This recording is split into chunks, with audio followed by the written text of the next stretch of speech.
mau nanya untuk apa namanya, tadi kan disampaikan bahwa satu HP itu bisa untuk WhatsApp yang biasa sama dua WhatsApp bisnis ya. Oke. Itu untuk nomor HP-nya gimana Pak? Apa harus sendiri-sendiri atau satu nomor bisa? Harus berbeda. Karena WhatsApp itu melihatnya satu nomor itu satu WhatsApp. Jadi nanti yang penting nomor itu aktif, misalnya di HP yang lain pun tidak apa-apa gitu. Yang penting nomor itu terverify aktif gitu, walaupun nanti juga nggak dipakai di HP lain. Karena yang diminta pertama oleh WhatsApp ketika verifikasi itu nomor HP. Untuk kode OTP kan pertama itu kan pasti minta kode OTP ya. Nah itu pastikan ketika kita mengcloning ataupun punya WhatsApp bisnis itu kode OTP itu ada gitu. Ketika kode OTP itu udah ada, terus mungkin HP kita itu mati, yang tadi dimasukin nomor tidak masalah. Kan banyak kita jumpai kan nomornya udah mati tapi WhatsApp-nya masih jalan gitu. Nah itu kan masih yang penting ada verifikasi nomor HP yang berbeda gitu. Jadi kalau satu itu mau dimaksimalkan pasti ada nomor 4 HP yang berbeda. Gitu. Hanya untuk verifikasi gitu. Maksudnya gitu Bu Ida. Oh, okay. Jadi satu nomor satu WhatsApp berarti. Iya, satu nomor sama WhatsApp.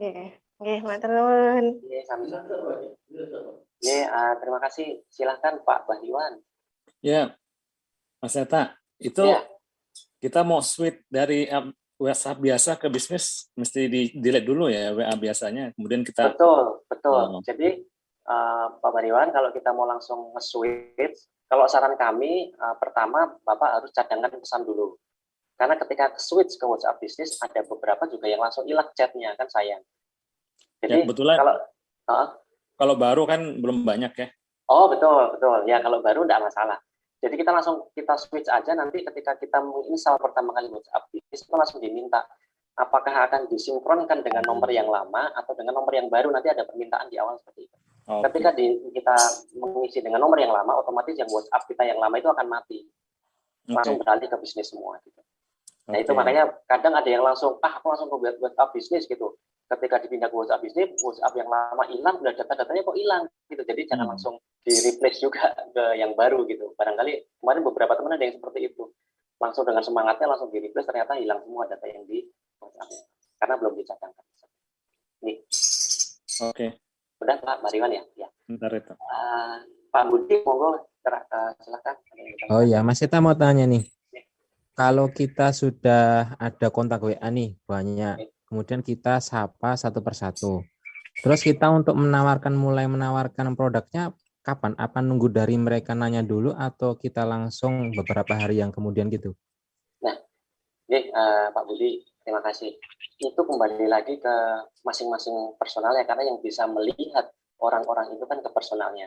Ada yang kategori diklasifikasikan, makanya kalau dengan WhatsApp bisnis nanti kita bisa labeling. Orang-orang ini responnya baik. Paling tidak dengan apa yang kita sapa itu mereka membalas. Terus ketika kita beri, bagaimana kesehatannya Pak? Oh, alhamdulillah saya sedang sakit. Oh, sakit apa? Itu responnya sangat baik. Nah, itu bisa kita kelompokkan Pak Budi gitu. Jadi orang-orang ini ternyata orang yang butuh informasi tentang kesehatan. Barangkali kalau kita jualan herbal. Nah, itu harus kita pilih. Kemudian nanti beberapa hari kemudian setelah kita sapa, ya bisa kita edukasi dan kita tawarkan produk gitu. Jadi yang bisa mengklasifikasikan itu Bapak sendiri. Kalau yang memang orangnya lama banget, itu kita nggak usah patah semangat. Misalnya tidak pernah membalas gitu. Nah, seminggu sekali tetap kita sapa, Assalamualaikum, gimana kabarnya? Sekarang kegiatannya apa? Ya, alhamdulillah saya. Gitu yang nanti secara psikologis, secara personal itu bapak-bapak, ibu-ibu itu yang bisa mengetahui. Yang penting jangan hard selling itu saja. Edukasi tidak apa-apa, edukasi yang baik. Oh, tentang kesehatan utamanya. Karena apalagi usia-usia sepuh itu butuh sekali ilmu. Tapi istiqomah kan setiap hari itu menyapa. Gitu. Berarti kita yang tidak kenal pun harus sok-sok kenal atau gimana? Iya, betul. Bapak kan sering ketemu ya. Bahkan saya setiap hari itu saya lihat itu hampir paling rata-rata itu 10 yang masuk ke HP saya. Apalagi kemudian kali HP saya sudah saya share kemana-mana. Jadi banyak orang-orang yang rata-rata 10 sampai 20 tuh masuk ke nomor saya. Ada yang itu menawarkan mobil, ada yang mau pasang iklan di tempat, dan banyak sekali. Itu kan mereka tidak kenal. Mereka pakai ilmu Pareto aja. Ketika kita menge-share 100 orang, itu pasti satu orang pasti akan nyantol gitu. Bagaimana Pak Sendoko juga sering dengan share ke 100 orang, satu itu secara hukum ekonomi itu pasti akan nyantol. Nah, apalagi Bapak bisa share satu hari itu 100 gitu.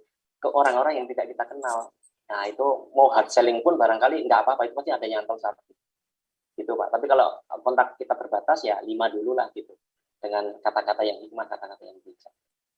Begitu ya Pak Budi, yang penting istiqomah. Oh iya, Nanti terima kasih Mas. edukasi mulai kita berikan lah, nanti mulai hari Senin atau mulai berkelanjutan, nanti saya akan minta Pak Kintapo untuk memberikan edukasi yang bisa kita forward ke perguruan. Oke, monggo Pak Ali. Barangkali terima kasih Pak Sitra. Assalamualaikum warahmatullahi wabarakatuh. Waalaikumsalam warahmatullahi wabarakatuh. Jadi gini Pak Seta, saya kan dulu pernah bikin nomor WA baru ya, nomor WA baru. Nah, saya share jualan itu, saya ikut beberapa grup jualan, ternyata dari sisi efektivitas itu agak berbeda. Kenapa gitu? Karena memang di satu sisi kelebihannya kita lebih nyaman. Jadi kita lebih fokuskan untuk bisnis di satu nomor ini, bukan nomor pribadi gitu ya. Jadi kekurangannya orang itu kadang tidak kenal ini siapa gitu kan. Beda dengan orang-orang yang kita tuju, share, kita infokan ini orang yang kita kenal, mereka lebih respect gitu. Lebih cepat nyambungnya gitu. Ini yang pertama. Mungkin nanti seperti apa. Nah, yang kedua terkait dengan labeling ya, atau nomor HP-nya itu diberi nama. Nah itu saya sepakat itu. Saya kebetulan juga itu. Misalkan saya punya teman-teman akrab itu dikasih kode dengan P misalkan. Kalau misalkan alumni apa gitu. Kalau kemudian yang ini kawan-kawan herbal apa. Jadi memang lebih enak ketika kemudian kita lebih dengan nama yang sama, tapi kita lebih nyaman nyambungnya. Oh ini Pak Budi herbal, oh ini Pak Budi baju misalnya, oh ini Pak Budi ini, itu lebih enak. Nah kemudian yang ketiga, pas kita terakhir, ini terkait dengan menawarkan herbal ya, mungkin masalah teknis itu kita tawarkan langsung produknya, atau kemudian kita tawarkan semacam Bapak Ibu ini kami ada produk herbal dan kelebihannya nanti langsung bisa telemedicine ya, ada jadi mereka lebih enak konsultasi langsung, karena memang lebih enak itu kalau herbal itu mereka bisa dipantau. Kita tidak sekedar jual herbal, ini herbal mah akut ini, kalau herbal kemudian kanker ini gitu, tanpa kita bisa memantau gitu kan. Terima kasih Pak Syeta. Assalamualaikum. Assalamualaikum. Ya, terima kasih Pak Ali. Yang pertama tadi penggunaan WhatsApp ini dan WhatsApp biasa ya. Kalau saya pribadi menyarankan memang WhatsApp bisnis itu memang untuk orang-orang yang mungkin belum banyak mengenal kita. Jadi langsung arahkan saja ke WhatsApp bisnis, karena mereka mau melihat profiling kita, dan kita akan bisa memberikan profiling kita itu lebih lengkap kan di WhatsApp bisnis. Oh, jadi mereka Pak Ali itu ternyata jualan di herbal toh gitu. Oh, produknya ini. Nah, ini yang belum kita kenal. Namun yang sudah kita kenal, seperti saya pun pribadi juga menggunakan WhatsApp biasa. Karena lebih dekat gitu ya, secara psikologis itu ngapain sih bahasanya, mungkin lewat toko gitu, ya udah japri-japrian aja, bahkan kadang nggak harus lewat grup, kadang langsung japri. Bagaimana saya dengan Pak Kim Toko itu kadang nggak lewat grup, kadang japri aja Pak Kim gitu, ini untuk herbal ini tuh apa produknya, kadang saya japri gitu, karena memang sudah saking dekatnya saya dengan beliau gitu, barangkali seperti itu. Jadi dikombinasikan saja Pak Ali, mana yang nanti lebih baik, tapi saran saya memang seperti itu. Yang untuk orang-orang yang tidak kita kenal itu kita arahkan dengan langsung masuk ke nomor ke WhatsApp bisnis kita. Kemudian yang kedua tadi juga sama yang saya sampaikan kan, benar ya Pak Ali, jadi harus kita grouping supaya kita nanti mudah nge-search-nya. Kalau kita sekarang kontaknya ya 100, enggak apa-apa, ngasal-ngasal ngasih beri nama. Tapi ketika grupnya Pak Tentoko itu ada yang kontaknya sampai 18.000, sampai 20.000. Kalau tidak di grouping nama Agus itu barangkali bisa 100 sendiri gitu, apa nggak puyeng nanti nyari gitu. Nah makanya paling tidak itu sudah kita grouping herbal. Pun kalau memang dia belum jadi konsumen herbal, calon herbal siapa, saya memberi nama gitu. Yang kita belum tahu namanya calon herbal 1, calon herbal 2 gitu. Nanti kalau sudah closing baru kita rename lagi herbal city gitu. Plus kadang saya kasih produknya herbal city ribbon gitu. Oh orang ini pernah membeli ribbon gitu. Jadi pintar-pintar Bapak Ibu sekalian. Kemudian tadi yang ketiga apa ya Pak? Ya kurang lebih seperti itu nih. Tadi pokoknya yang ketiga tentang bagaimana cara teknisnya. Teknisnya sebagaimana tadi saya